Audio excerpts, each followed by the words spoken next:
जय हिंद। आज हम समझेंगे इंडियन रेलवे में प्रति किलोमीटर बिछाने का खर्चा कितना होता है और साथ में रेलवे ट्रैक के ऊपर कितना किलोमीटर प्रति खर्चा होता है रेलवे ट्रैक को बिछाने के लिए। और साथ ही यह भी समझेंगे कि रेलवे ट्रैक पर गिट्टी क्यों बिछाई जाती है और इस गिट्टी को गिट्टी न करके बैलेस्ट पत्थर क्यों दिखाया जाता है। और आपने रेलवे के अंदर देखा होगा फास्टनिंग क्लिप से कैसा होता है, ऐसा क्यों किया जाता है। और आप एक ट्रेन अगर टाइमली चल रही है लेट है तो स्टेशन मास्टर सबसे पहले किसे प्रीसीडिंग स्टेशन देकर सबसे पहले पास आउट कराएगा। और साथ में यह भी समझेंगे कि दिल्ली मेट्रो पे इस तरह से कंक्रीट बैलेस्ट पे क्यों चलाया जाता है, क्या हो जब इसमें गिट्टी वाले रेलवे ट्रैक पे चलाया जाए। और साथ में यह भी समझेंगे ब्लॉक सेक्शन क्या होता है, स्टेशन सेक्शन क्या होता है, कैसे स्टेशन मास्टर ट्रेन को अपने पटरी पर लेता है और इस तरह से कैसे किया जाता है, इलेक्ट्रिक से करंट कैसे प्राप्त करता है। अगर इन सभी चीजों में और रेलवे के एक चीज के बारे में आप भी जानना चाहते हैं कि कैसे, तो देखते रहिए इस वीडियो को शुरू से लेके अंत तक। यहाँ समझिए, देखिए ट्रेन के अंदर देखिए बिछाने का इंडियन रेलवे को जो खर्चा होता है, देखिए ट्रेन स्टेशन को अगर प्रति किलोमीटर यानी 1 किलोमीटर आप रेलवे ट्रैक बिछाना चाहते हैं तो प्रति किलोमीटर बिछाने का जो खर्चा होता है वो 20 करोड़ रुपया होता है प्रति किलोमीटर। तो 1 किलोमीटर का 20 करोड़ रुपया इंडियन रेलवे को खर्चा पड़ता है ट्रैक को बिछाने में। लेकिन ये पैसा जो होता है ये घट बढ़ सकता है। अगर रास्ते में कोई पहाड़ है या घुमावदार एरिया है तो एक 20 करोड़ थोड़ा सा अप डाउन हो सकता है, तो उससे आप कंफ्यूज बिल्कुल मत होइएगा। और देखिए अगर आप इंडियन रेलवे पे चाहते हैं कि भैया इस तरह से पटरी पर चलाएं और पटरी के हिसाब से आपके पास डीजल इंजन नहीं है तो उसके लिए आपको इलेक्ट्रिक देना पड़ेगा। अगर आप चाहते हैं कि इलेक्ट्रिक फेज पर भी चलाएं तो इलेक्ट्रिक फेज के लिए अलग से बनवाना पड़ेगा।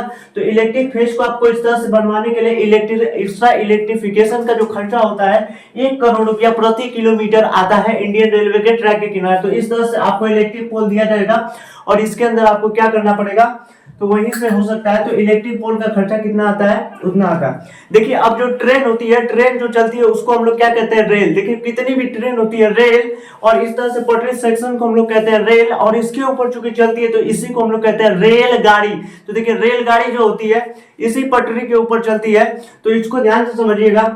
देखिए इसके अंदर देखिए ये रेलवे ट्रैक के अंदर जो रेलगाड़ी चलाई जाती है तो इस तरह से आपको रेलगाड़ी को चलाना पड़ेगा। देखिए इस तरह से इसको पटरी आप देख रहे हैं, इस पटरी को हम लोग क्या कहते हैं, स्लीपर कहते हैं। तो ये स्लीपर क्यों लगाए जाते हैं, तो देखिए इस इतना बड़ा बड़ा स्लीपर यहाँ पे लगा दिए जाते हैं।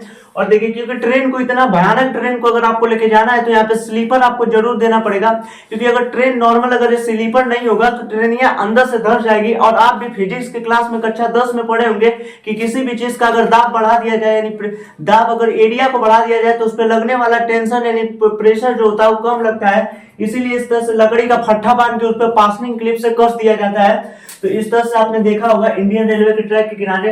लेकिन ये लकड़ी का जो फट्टा होता है बारिश के मौसम में सड़ सकता है, इसीलिए इंडियन रेलवे ने अपने आप को अपडेट किया और अपडेट करके इस तरह से लोहे का लेके आ गई। लेकिन लोहे में भी क्या होता है, जंग लग जाता है, तो इसमें भी उतना अच्छा से वर्क नहीं कर पाता है ये फास्टनिंग क्लिप। तो इसीलिए इंडियन रेलवे में देखिए इस तरह से गिट्टी डाल दिया। देखिए गिट्टी डालने से फायदा और भी होता है कि ये स्टेशन जो यहाँ पे जो रेलवे की पटरी है ये आपस में कंपन करके इधर उधर नहीं करती है, नहीं तो कंपन करके हट जाएगी और ट्रेन दुर्घटनाग्रस्त हो सकती है। तो ये कंपन ना करे इसीलिए इसके ऊपर गिट्टी डालते हैं और इसी गिट्टी को हम लोग बैलेस्ट कहते हैं। लेकिन अगर आपको लेकिन इस बैलेंस पर खराबी है कि इस पे 200 किलोमीटर प्रति घंटे की स्पीड से ज्यादा भयानक ट्रेन को आप नहीं लेके जा सकते इस ट्रैक पे, क्योंकि और इसमें खराबी है इसे बार बार मेंटेनेंस की जरूरत पड़ती है। लेकिन अगर आपको मेट्रो चलाना है, हाई स्पीड बुलेट ट्रेन चलाना है, तो बुलेट ट्रेन चलाने के लिए आपको जो यहाँ पर देना पड़ेगा तो उसके लिए आपको कंक्रीट बैलेस्ट पर लेके जाना पड़ेगा। कहीं से ढलैया कहीं है, मजबूती है कहीं पे, तो यहाँ पर मजबूती नहीं, तो इसके लिए आपको कंक्रीट देना पड़ेगा। देखिए इस तरह से पूरा कंक्रीट बैलेस्ट पे यहाँ पे लेके जाया गया है। और इसकी खासियत क्या होती है कंक्रीट बैलेस्ट की, कि यहाँ पर देखिए पूरा आरी आरी ट्रैक होगा, सीमेंट की बढ़िया से ढलैया कर दी जाती है और उसके ऊपर फास्टनिंग क्लिप से कस दिया जाता है। रेलवे ट्रैक पे ये हिलेगा ही नहीं, कितनों भयानक ट्रेन को लेके जाइए। तो अगर आपको मेट्रो और हाई स्पीड ट्रेन इसी कंक्रीट बैलेंस पे जाएगा, इस पर आप ले ही नहीं जा सकते हैं। देखिए इसमें गिट्टी गिराने का एक खासियत और भी है, क्योंकि इंडियन रेलवे के अंदर देखिए गिट्टी नहीं गिराएगा, तो इससे देखिए गिट्टी की आरी व्हाइट कलर के चूने का पेंट कर दिया जाता है। चूने का पेंट टिपेरियम साइज पे किया जाता है, क्योंकि इससे रेलवे के अधिकारियों को पता चल सके कि कितने दूरी की जमीन है, या इससे गिट्टी चोरी होने का भी पता चल सकता है। एरिया कैसे निकालते हैं मैथ के क्लास में अलग बताएंगे। तो यहाँ पे सिर्फ समझिए, देखिए इसमें फास्टनिंग क्लिप्स एकदम बढ़िया बाकायदे कस दिया जाता है। देखिए ये सब लगा हुआ है क्लिप यहाँ पर, इस तरह से आपने क्लिप को देखा है कितना बाकायदे यहाँ पे लगा हुआ है। इससे ट्रेन हिलती नहीं है, अतः दुर्घटनाग्रस्त नहीं हो सकता है। तो इस प्रकार के हम लोग कंक्रीट बैलेस्ट कहते हैं, जो नॉर्मल एकदम कंक्रीट के होते हैं, ये थोड़ा बहुत भी हिलते नहीं है और ट्रैक में मजबूती देने का काम करते हैं कंक्रीट बैलेस्ट। देखिए आपको दिल्ली मेट्रो वगैरह देखेंगे तो हाई स्पीड की जितनी भी ट्रेन है, यहाँ पे आप देख रहे हैं, यहाँ पे मेट्रो, दिल्ली मेट्रो, यहाँ पे बुलेट ट्रेन, ये सब देख रहे हैं, तो इस पर आपको कंक्रीट बैलेंस देना ही पड़ेगा। क्योंकि देखिए इसको आप नॉर्मल गिट्टी बैलेंस पे भी लेके जा सकते हैं, लेकिन गिट्टी अगर देने से नॉर्मल ट्रैक पर, तो वहां कब दे सकते हैं, जब आप डिपो के अंदर ट्रेन को खड़ी किए। देखिए डिपो पर और स्टेशन और प्लेटफॉर्म पर स्पीड भयानक नहीं होती है, तो वहां पर आप नॉर्मल चीज दे सकते हैं, कोई दिक्कत नहीं। ये हम भी कहते हैं नो डाउट कि वहां पर आप नॉर्मल गिट्टी पर लेके जा सकते हैं, बैलेंस पर लेके जा सकते हैं, लेकिन अगर आगे हाई स्पीड पर चलाना है तो भैया आपको कंक्रीट बैलेंस देना ही पड़ेगा, क्योंकि स्पीड ज्यादा है, वरना कंपन करके दुर्घटना करे। जैसे दिल्ली मेट्रो को आप देखेंगे तो दिल्ली मेट्रो यहाँ पे देखिए कंक्रीट बैलेंस यहाँ पे दिया हुआ है। आपको लग रहा होगा कि हम झूठ बोल रहे हैं, तो यहाँ पर आप देख लीजिए, यहाँ पे कंक्रीट बैलेंस दिया हुआ है दिल्ली मेट्रो में। तो इसी तरह से ज्यादातर ओवर ब्रिज से गुजरती है। यहाँ पे दिल्ली मेट्रो को आप ध्यान से देखिए कि ओवर ब्रिज से गिर रही है, और यहाँ पर गिट्टी देंगे तो गिट्टी के में से एक दूसरे पत्थर गिरा नीचे तब फोड़ देगा कपाट दूसरे का। तो इसीलिए देखिए इसके अंदर क्या होता है, तो इसको कंक्रीट बैलेंस पे लेके जाया जाता है, यहाँ पर आप देख रहे हैं। और इसी के अंदर आप समझिए आगे, अब रेलवे की जो पटरी होती है, देखिए रेलवे की जो पटरी होती है ट्रेन के अंदर, देखिए ऐसा नहीं है कि 50 किलो 62,99,95 किलोमीटर बना देता है भैया, ऐसा नहीं बनता है। ये जो पटरी बनती है छोटे छोटे टुकड़ों में बनती है, इसी टुकड़ों को हम लोग सेक्शन कहते हैं। ये सेक्शन टुकड़ों के अंदर बनती है। ये जो पटरी आप देख रहे हैं इस तरह से, जो रेल है, ये सेक्शन टुकड़ों के अंदर बनती है, और इस सेक्शन इसको जोड़ दिया जाता है। जोड़ा किससे जाता है, थर्मल वेल्डिंग से जोड़ा जाता है। देखिए यहाँ पर ये जो पटरी है, यहाँ पर ऐसे जोड़ दिया गया है, यहाँ पर काट करके अब हल्का से यहाँ पे गैप छोड़ दिया गया है पटरी के बीच में, आप देख सकते हैं। तो यहाँ पर गैप छोड़ने का यही मतलब है कि यहाँ पर काटा गया और यहाँ पे हल्का सा गैप छोड़ दिया जाता है इस पटरी के बीच में। यहाँ पर भी आप देख रहे हैं, यहाँ से ऐसे है और बीच में हल्का सा यहाँ पे गैप छोड़ दिया गया है। और देखिए गैप अगर छोड़ दिए है तो भैया इस पे अगर ट्रेन को अगर लेके चले जाएंगे तो पटरी कंपन करके हट सकता है। इसीलिए इसमें मजबूती देने के लिए यहाँ पे इसको कस दिया जाता है, और इसी को हम लोग कहते हैं फिश प्लेट। और देखिए फिश प्लेट से बाकायदा कस दिया गया है यहाँ पे। और यहाँ पर देखिए ये पटरी देख रहे हैं, यहाँ पर एक वेल्डिंग की गई है, और वेल्डिंग काफी स्मूथनेस आ जाती है इस वेल्डिंग करने से। तो इस प्रकार के वेल्डिंग को हम लोग थर्मल वेल्डिंग कहते हैं। थर्मल वेल्डिंग से इसे जोड़ा जाता है। और यहाँ पर आप देख रहे हैं इसके बीच में हल्का सा गैप देने का मतलब ये है कि हल्का सा गैप नहीं रहेगा तो भी ट्रेन दुर्घटनाग्रस्त हो सकती है। देखिए अगर एक गैप जो होता है, और ठंडी के दिनों में क्या होता है, सिकुड़ता। देखिए जैसे ठंडी का दिन है तो सिकुड़ के इधर हो गया है, लेकिन गर्मी के दिनों में वही ये फैल जाता है और फैल के एक दूसरे पे होता है। तो इस प्रकार के फैलाव को हम लोग रेखीय प्रसार या लीनियर सस्पेंशन यानी रेखीय प्रसार कहते हैं। तो इसी के अंदर आप देख रहे हैं कि किस तरह से यहाँ पे थर्मल वेल्डिंग से जोड़ा गया है इस ट्रैक को।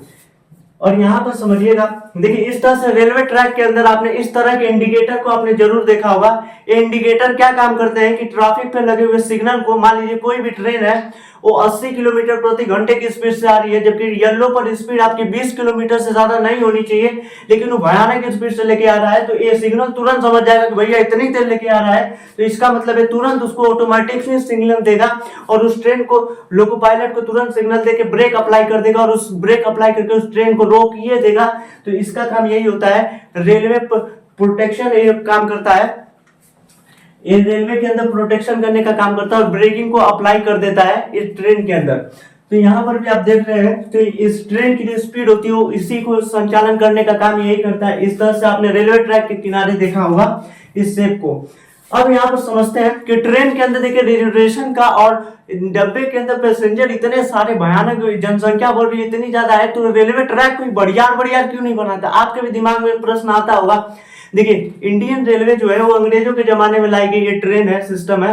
तो देखिए इसको लंबा नहीं बना सकता है, कारण यही है कि आपके जो स्टेशन है 750 मीटर से लंबे आपके प्लेटफॉर्म नहीं होने चाहिए, ये नियम होता है। अगर 650, लेकिन आपके दिमाग में ये होता होगा कि मालगाड़ी इतनी बड़ी बड़ी कैसे बना लेता है, जबकि 650 मीटर से लंबा नहीं होता है। तो इसको ध्यान से समझिएगा। देखिए नीले कलर की आईसीएफ को, इसके ऊपर एक सेपरेट वीडियो बना दिए, उसको आप देख लीजिएगा, लिंक दे देंगे डिस्क्रिप्शन के अंदर, उसको देख लीजिए, इसके ऊपर एक अलग वीडियो बना रखे। तो ये जो आईसीएफ कोच होती है, ये आईसीएफ कोच लगभग 22 मीटर की होती है। 22 मीटर को अगर आप 650 से भाग दीजिएगा तो लगभग 25 डिब्बे के अंदर ये आएगा और उसमें भी एक इंजन को भी जोड़ना है, तो लगभग 50 डिब्बों को सुटेबल बैठेगा इस लूप लाइन पे। तो ये प्लेटफॉर्म पर 650 में कितना आईसीएफ नीले कलर की बात करेंगे तो 25 डब्बा जोड़ेगा। और रेड कलर की जो एलएचबी कोच होती है, तो एलएचबी कोच को आप देखेंगे तो ये 24 मीटर की होती है और 24 मीटर को अगर आप 650 से भाग दीजिएगा तो वहां 23 डिब्बों को जोड़ेगा और 23 डिब्बों को सुटेबल यहाँ पे फिट बैठेगा इस लूप लाइन पे। तो आपके दिमाग में ये भी होता है, देखिए डब्बा नहीं जोड़ा जाता है, डब्बा देखिए उनकी जो हाइट होती है सबकी 650 मीटर से कम में होती है।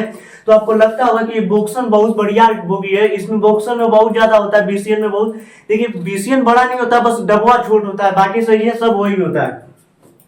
तो इसकी बात करते हैं तो ये 10 मीटर की होती है, 10 को इसमें भाग देंगे तो ये लगभग 42 डिब्बों को जोड़ता है। तो देखने में लगता है कि बहुत बढ़िया है, बढ़िया थोड़ी है, यहाँ पे डब्बा को छोट कर दिया है। तो कोई भी ट्रेन 650 मीटर से लंबी नहीं हो सकती यहाँ पर। तो इस लूप लाइन पे इसी तरह से आपने देखा होगा।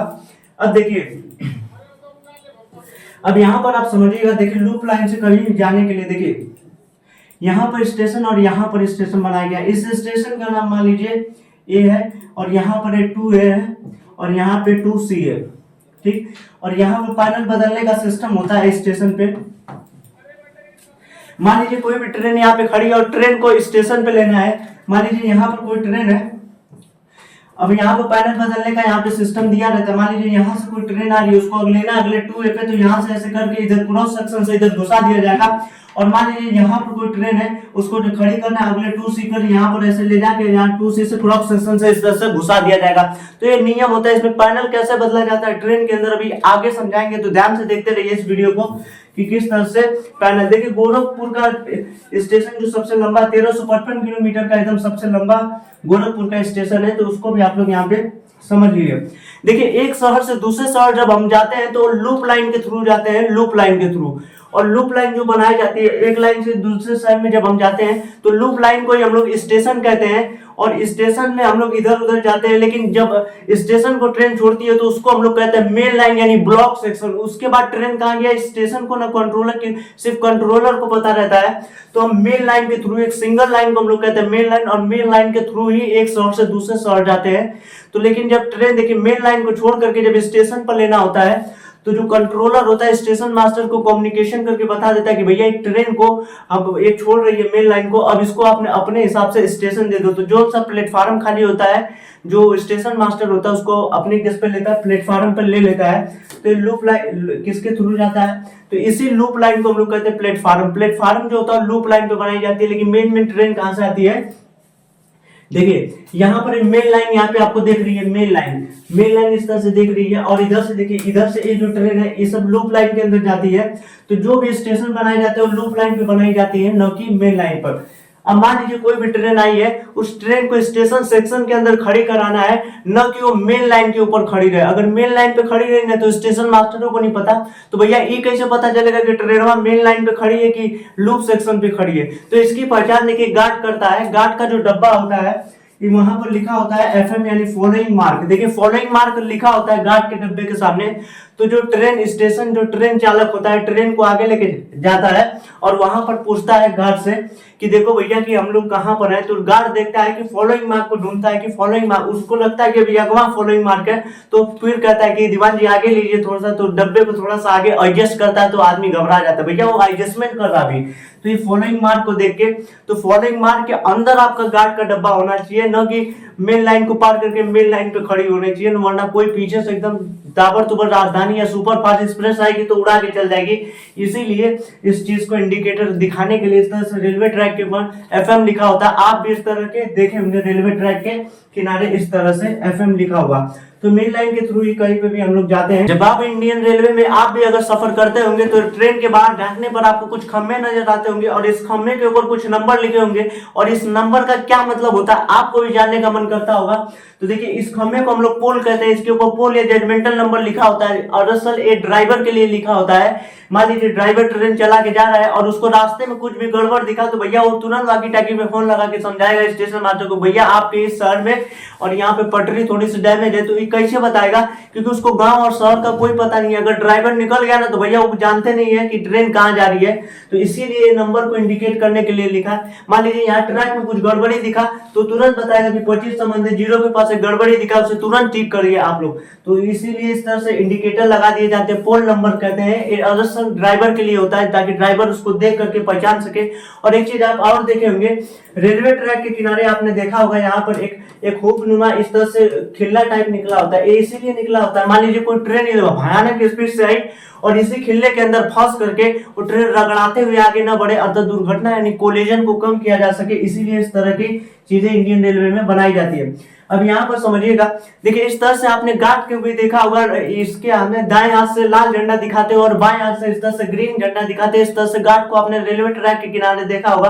दरअसल देखिए गार्ड का काम क्या होता है कि कोई भी ट्रेन आती है तो ट्रेन के संचालन को अच्छे तरीके से ट्रेन को चेक करना इनका काम होता है। अगर इस ट्रेन के अंदर कोई भी गड़बड़ी का पता तो तुरंत सीधे हाथ से लाल झंडा दिखा देता है। तो अब आप समझेंगे कि ड्राइवर के, मान लीजिए ड्राइवर का जो डब्बा हो तो आगे चल गया, अगर बीच में नजर आ गया तब ये कैसे बताएगा लाल, क्योंकि ड्राइवर तो लाल देख के हरा देख के आगे चल गया है, तब कैसे बताएगा। तो भैया पीछवा से गार्ड आ रहा है तो गार्ड भी इसको देखेगा, तो जैसे ये लाल झंडा दिखाएगा तो गार्ड को लगेगा इसका मतलब इसको कहीं कुछ गड़बड़ी दिखा है, इसका मतलब इसीलिए लाल झंडा दिखा रहा है। तो लाल झंडे को देख करके तुरंत ही वॉकी टॉकी पे फोन लगा के बता देगा कि महाराज यहाँ पे कुछ गड़बड़ है, तो वहां पर उसको ब्रेक अप्लाई करके ट्रेन को रोकिए देगा लोग वहां पे। तो इसी तरह से आपने इस तरह से फ्लैगमैन यानी गार्ड के डिब्बे को देखा होगा, इस तरह से लाल और हरे झंडे को दिखाते हुए इंडियन रेलवे के ट्रैक के किनारे। देखिए इस तरह के सिंबल रेलवे स्टेशन के प्लेटफॉर्म पर बना दिए जाते हैं। इस तरह के सिंबल को हम लोग कहते हैं हैंडीकेप डिसेबिलिटी। देखिए ये डिसेबिलिटी जो होता है हैंडीकेप, असल जो चल फिर नहीं सकते उनके लिए बनाया जाता है ताकि उनको अपना डब्बा पहचानने में दिक्कत ना हो। इस तरह से खुरदीरों को पहचान सकते हैं कि उनका जो हैंडीकेप बोगी है वो इसी पॉइंट पर आके लगेगा, तो इसके लिए इस तरह से आसानी से पहचान ले। इस तरह से खुरदरे आकृति को आपने रेलवे प्लेटफॉर्म के किनारे देखा होगा ताकि उनका जो सेक्टिंग हैंडीकेप होगी वो इसी पॉइंट पर आके लगेगा।